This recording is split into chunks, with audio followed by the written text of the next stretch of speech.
Transmission of sin nature requires the transmission of sinning soul. So a sinning parents can only transmit sinful soul. Sin cannot be propagated unless that psychical substance in which sin inheres is also propagated. Neither can be transmitted only by a physical substance. Sin cannot be transmitted along absolute non-entity. If every soul is created ex nihilo, how could sin nature be transmitted? Nothing mental could be transmitted from Adam to posterity because only body is transmitted. Only body and physical traits could be transmitted. Your color, the color of your eyes, your height, your weight, all that kind of thing. But all the other, your mental, your psychical abilities, spiritual, they can be transmitted only if the soul is also transmitted. So between Adam's sin nature and moral corruption and the individual posterity sin nature, there will be a 6,000 plus years of gap if only the body was transmitted.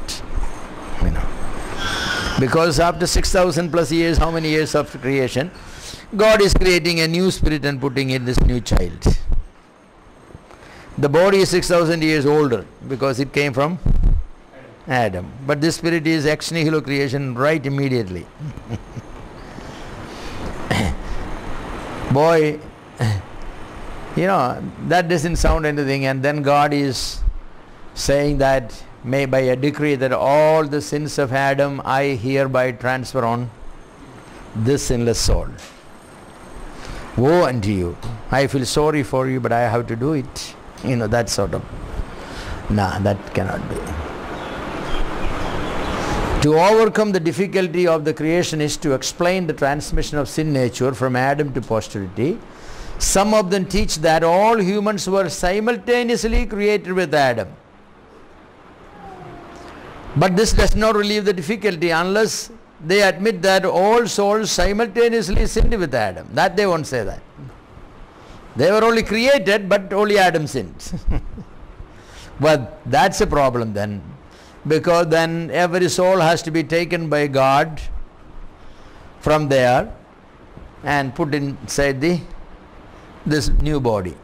So what difference it makes if God creates one? Only can explain the verse that God ceased from work and all that. But otherwise it doesn't. Yes.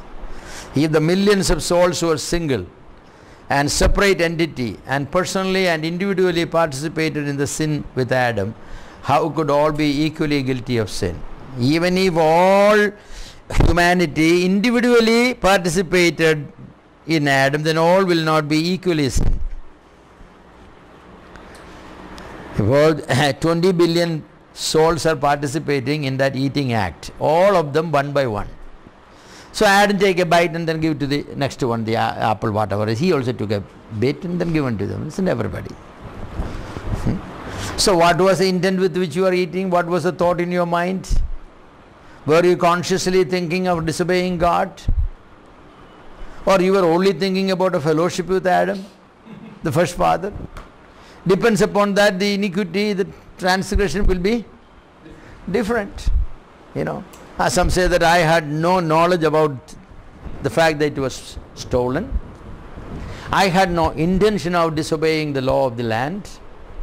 I only happened to be there and the apple was passed, so I took a bite.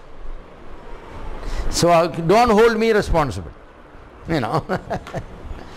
Well, so there will be some souls in the world about whom it cannot be said that all became sinners because of they sinned in Adam. No, that cannot be. That does not make any sense at all. Yes. Some, while rejecting traducianism, attempted to explain transmission of sin and guilt by the theory of imputation of sin. But how can there be an imputation of another's sin into someone else's account? Unless there is conjunction with someone's sins cannot be imputed. The theory that Adam's sin representatively is inadequate and unbiblical, who authorized Adam and Eve to represent the mankind? Such imputation will be arbitrary and an act of the sovereign God. No, God is wrong then to do that. God by his own will made Adam to sin, and then God by his own decision transferred that sin, to humanity, who even didn't know anything about it. Oh no, that's the Bible does not speak about it. The question, the posterity whom Adam represented were present when the act was done is important. Most all will answer yes. Then the question is, if they were present, why they need to be represented? If they were not present, how could Adam represent them? So their theory of representation falls. Representation requires willingness of both parties. It is not enough that the third party just arbitrarily decided A will represent B, while A is unwilling and B is not aware that A is representing him.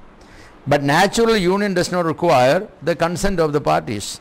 The posterity prior to their individual existence are created a specific unity in Adam by the will of God, and while in this status they participated in the first sin.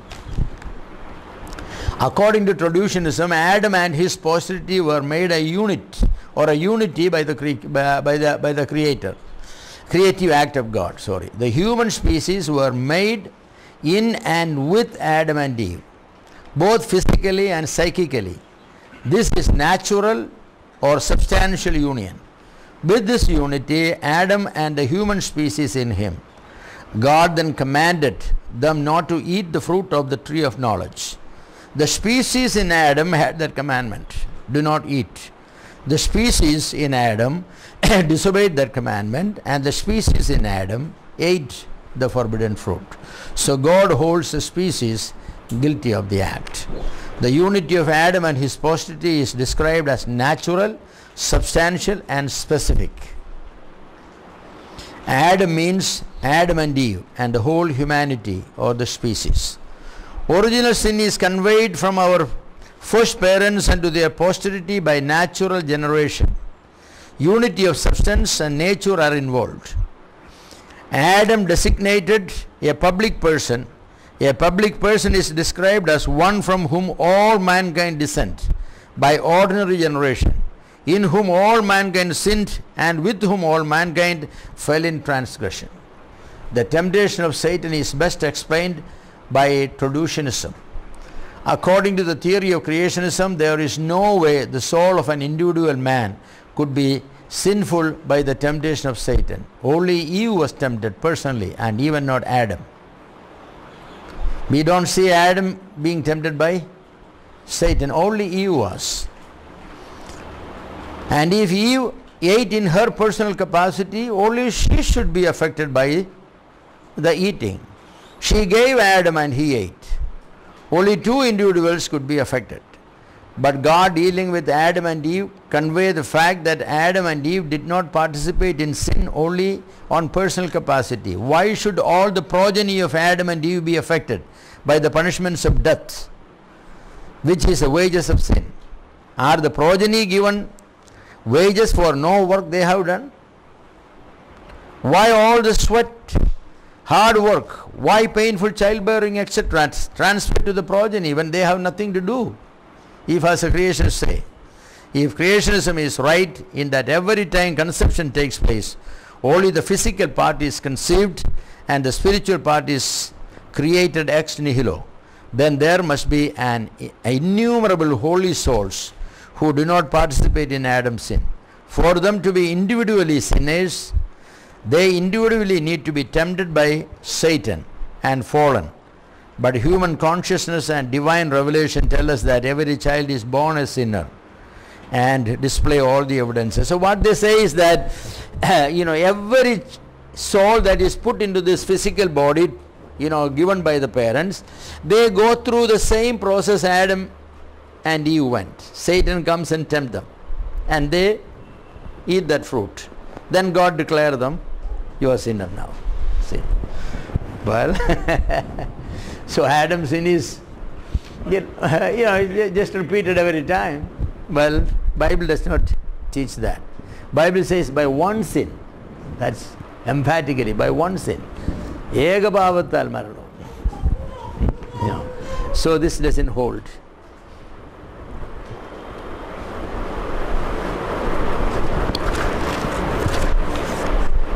The universality of sin is best explained by traducianism.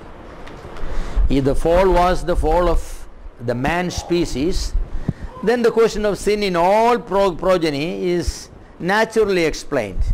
But upon the creationist theory, Adam's fall is only individual fall, and only Adam became a sinner. Why should every soul be sinful without a fall? There is no clear answer.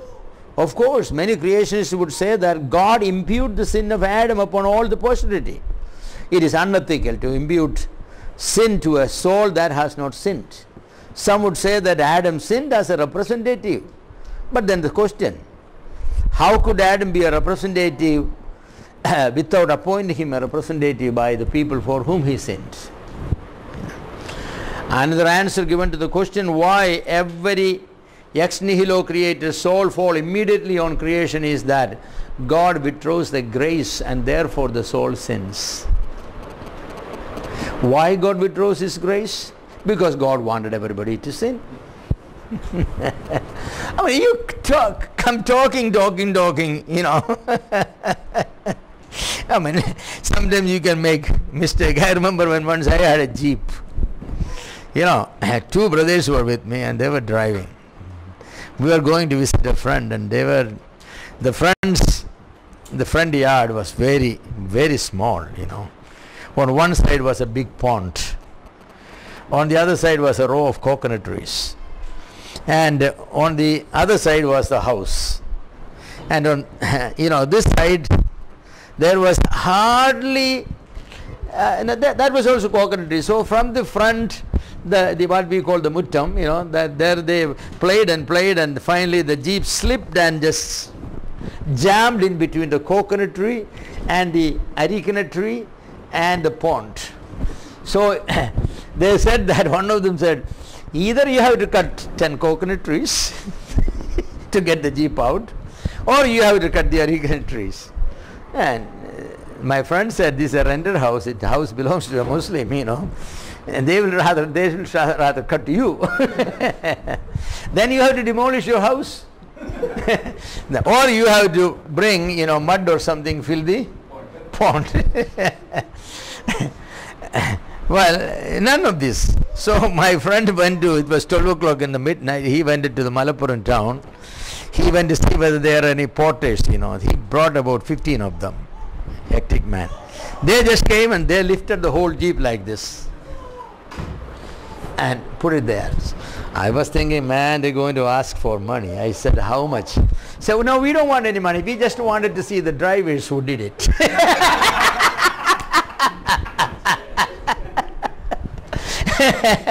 So these people are like that, you know. They are playing little by little and finally they get jammed on either side, on all four sides, you know, their theological blunders they are saying. So you need somebody to lift their theory out, put it somewhere. That's traducianism. I mean, the more you speak about any other options, the more trouble you know, get into it. No, none of those theories will work out. No, it will not. Yes.